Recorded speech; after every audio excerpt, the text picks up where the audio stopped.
Here we go!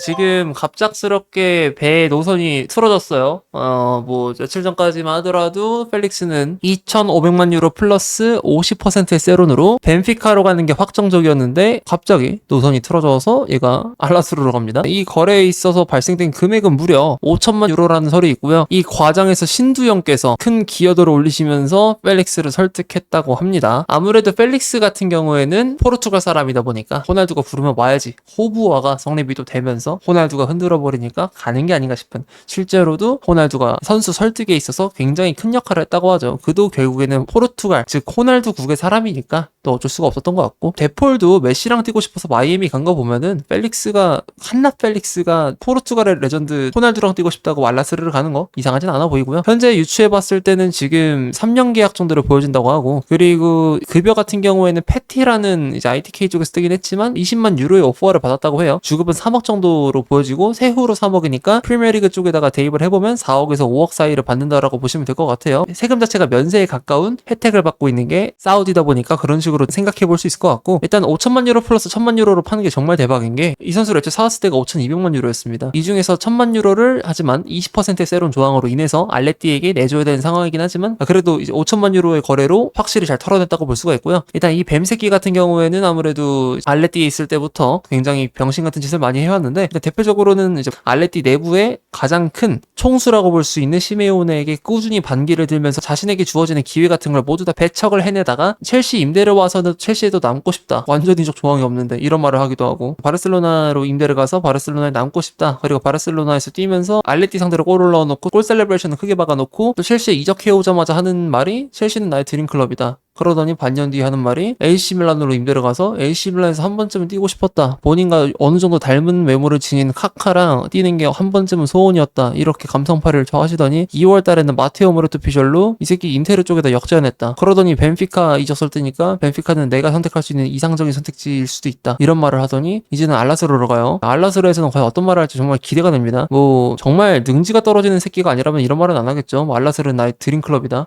개소리 하는 거죠. 차라리 입단 인터뷰로 나는 호날두랑 뛰는 게 꿈이었습니다, 이러면 이해라도 될 것 같아요. 그래서 입단 인터뷰가 상당히 기대가 됩니다. 왜냐면 듀랑 같은 경우에는 알라스르가 자신의 드림클럽이었다라고 말했던 적이 있어가지고 아예 불가능한 말은 또 아니기 때문에 또 궁금한 것이고, 어쨌든 그렇고요. 현재로서는 지금 최종 단계에 이른 이 딜이 웬만해서는 성사가 될 것 같고, 지금 여기서 정말 괴랄하게 생각해볼 만한 인물이 있습니다. 바로 멘데스죠. 왜 멘데스에 관해서 왜 괴랄하다고 제가 말을 하는 거냐면, 멘데스가 애초에 첼시에 펠릭스를 넘기게 되는 과정을 봐야 되는데, 애초에 갤러거를 보내면서 사무 오모르디온을 사오고 싶었던 게 첼시였죠. 하지만 초상권 계약 문제로 인해서 뭐 파토가 났다라는 말이 있는데, 어찌됐든 간에 파토가 되었고, 그렇게 됨으로써 첼시는 이제 알레띠랑 뭔가 수합을 추진할 만한 매물을 갤러거를 판매하기 위해서 찾았어야 됐는데, 근데 펠릭스가 눈에 걸리면서 펠릭스를 이제 추진하게 되었고, 그 과정에서 멘데스가 갖고 있는 매물이다 보니까 여기서 멘데스의 입김이 들어가서 펠릭스가 이 거래에 추가가 되었죠. 그렇게 해서 영입이 되었는데, 제가 영입 당시 했던 말 기억하신다면 다들 공감하시겠지만, 나는 얘를 첼시가 왜 사는지를 모르겠다 라는 생각을 전 했었죠. 정말 실제로도 전술적으로 잘 맞지도 않았고, 실제로도 이 선수가 가진 능력이 첼시에 크게 도움이 되는지도 모르겠고, 뭐 등등등등 참 납득이 안 가는 구석들이 있는데, 지금 보면은 알라스르 포르투갈 컨디션으로 갖다 파는 그런 타임라인을 보면은 이게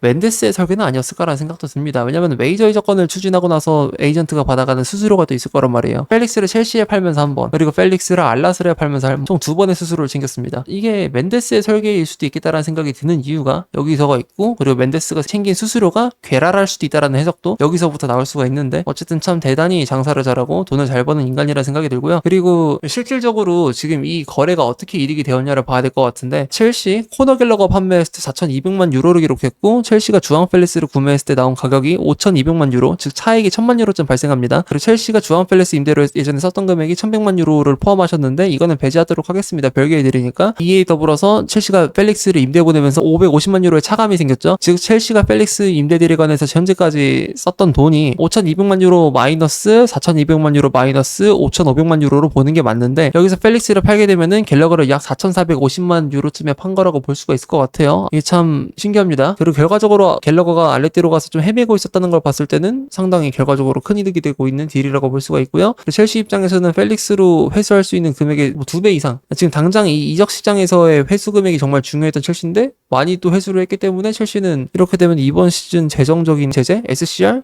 PSR 전혀 걸릴 일이 없다라고 볼 수 있을 것 같고요. 정말 이상적인 상황인데 이렇게 되면은 나중에 PSR 관련해서 향후에도 또 문제가 있을 수도 있잖아요. 그 문제로부터 상당히 훨씬 더 자유로워졌다라는 걸 또 해석해 볼 수가 있을 것 같고요. 그리고 개인적으로는 뭔가 이 한 나라를 망치고 있는 간신의 목을 쳐낸 기분이라서 굉장히 기분이 좋아요. 한편으로 좀 놀라운 게 이 월드컵 시즌에 이 선수가 사우디로 간다는 게 좀 신기하긴 합니다. 왜냐면은 사실 국대에서 입지가 괜찮은 상태에서 사우디를 가게 되는 후백 네베스 같은 케이스를 보면은 그래도 사우디를 가도 뽑힐 새끼는 뽑혀 이렇게 말씀하실 수도 있긴 하지만 근데 국대에서 입지가 애매했던 애가 갑자기 사우디를 가게 되면은 저는 그게 오히려 국대에서의 입지 즉 다음 연도 월드컵 출전에 관해서 굉장히 불확실성을 조금 더 던질 수 있는 그런 이적이라고 보여지긴 하거든요. 그래서 전 펠릭스가 이 이적을 감행한 이유가 조금은 이해가 안 되긴 하는데 근데 뭐 신두영이 라인으로 꽂아줘서 뭐 어떻게 국대로 데려가는지 모르겠다만 어쨌든 이렇게 이적을 했고요. 제 사견으로는 펠릭스가 사우디로 갈 가능성을 조금 적게 보고 있었는데 왜냐면 나이가 아직 젊다 보니까 그리고 내년에 월드컵 시즌이다 보니까 아무래도 좀 더 높은 부대에서 활약을 함으로써 본인을 증명해 나갈 나이라고 생각을 했거든요. 그럼에도 불구하고 이렇게 이적을 하게 된 거 굉장히 놀랍다고 생각합니다. 은쿤쿠, 스털린, 칠렐, 뭐 기우, 임대건, 잭슨하고 디사시, 브로야 등이 남았는데 이 선수들 중에 반만 팔더라도 상당히 정말 기분 좋은 이적 시장이 될 것 같아요. 정말 이래서 제가 좀 개인적으로 말씀드린 거거든요. 보엘리가 잉여 선수들 처분하는 건에 관해서 크게 걱정할 필요가 없다. 실제로도 쇼엠프루버가 지금도 되고 있고요. 대체 누가 이번 이적 시장에서 펠릭스를 5천만 유로 플러스 1천만 유로에 팔 거라고 상상을 했을까? 참 놀라운 부분입니다. 아무리 생각해봐도 중동으로 제일 객구를 빨고 있는 클럽은 첼시가 맞는 것 같습니다. 압도적인 객구를 빨고 있어요. 처음 시장 개척도 본격적으로 한 게 첼시였고 지금마저도 객구를 빨고 있고요. 또 펠릭스로 하여금 또 얻어갈 수 있는 정보들은 첼시가 장기 계약으로 묶인 선수들을 판매하는 건에 관해서 굉장히 잘 해내고 있다. 장기 계약으로 묶인 선수들에 관해서 비아냥들이 많았는데 근데 결국 왔노라 보았노라 이겨노라 마냥 쇼엠프루버가 되죠. 다 팔았잖아. 지금 잘 팔고 있잖아. 뭐 의심할 게 있나. 그래. 야, 앞으로 이런 비합리적인 일을 하지 맙시다. 정말 이 장부 때문에 억지로 선수를 빼오는 게 말이 돼요? 아무리 봐도 장부 때문에 이거 트레이드 돌린 것 같은데 이런 뱀 새끼를 우리가 오랫동안 가지고 있을 뻔했다라는 게 참 아찔한 부분이고 뭐 장부 때문에 어쩔 수 없이 마트센을 판 거, 홀을 판 거 이런 것처럼 물론 그게 막 엄청 나쁜 일은 아니긴 하지만 홀처럼 잘 커버리면 또 뭔가 후회가 되기도 하고 그냥 첼시가 좀 더 주도적으로 이적 시장을 주도할 수 있게끔 장부 때문에 뭔가를 파는 경우가 아니라 정말 얘가 별로기 때문에 파는 경우 이런 게 됐으면 좋겠어요. 그렇게 되면 펠릭스 딜처럼 약간 이런 기형적인 구조의 딜도 나오지 않을 것이고 모든 거래에 관해서 합리성이 좀 더 추구가 됨으로써 더 나은 클럽으로 더 체급이 큰 클럽으로 커질 수 있게끔 지난번 영상에서도 말했었던 것처럼 진화를 했으면 좋겠습니다. 이렇게 기념비적으로 간신 새끼를 쳐낸 사건을 통해서 말이죠. 그리고 사실 뭐 펠릭스가 그렇게 기형적인 딜이 아니었던 걸 수도 있는 게 사비 시몬스랑 롤 자체가 비슷하다고 평가받을 수도 있는 선수가 그냥 1군 내에서 적응을 못한 거라 그냥 이 선수의 어빌이 별로였던 걸 수도 있습니다. 어쨌든 간에 어빌이 별로든 유형이 이상하든 기형적인 구조인 것을 생각해보니까 변하진 않네요. 이런들 앞으로 근절합시다. 네, 노노 펠릭스. 예.